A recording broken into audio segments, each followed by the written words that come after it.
నిజమైన దైవ సేవకుల గురించి మాట్లాడుతున్నాను, నొక్కి నొక్కి చెబుతున్నాను ఈ మాట. నిజమైన దైవ సేవకులు అన్న వాళ్ళు చాలా పవర్ఫుల్. వాళ్ళు మాట్లాడేటప్పుడు చాలా జాగ్రత్తగా వినాలి, ఎందుకంటే దేవుడు పలికిస్తున్న మాటలు అవి.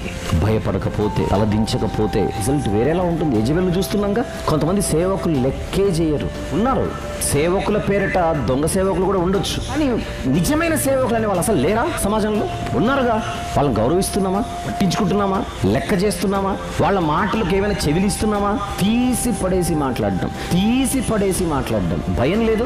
ప్రతి నిజమైన సేవకుని వెనుక దేవుడు ఉంటాడన్న సంగతి మర్చిపోకూడదు. చాలా జాగ్రత్తగా ఉండాలి. ఒక సేవకుని గురించి మాట్లాడే ముందుగా 100 సార్లు ఆలోచించాలి. నోరుంది కదని మాట్లాడడం కాదు. కొంతమంది బలి చెప్తుంటారు, మీరు అలాంటివన్నీ చెప్పకూడదండి, అలా హెచ్చరించకూడదండి. మీరు వాక్యం అంటే ఎలా ఉండాలి?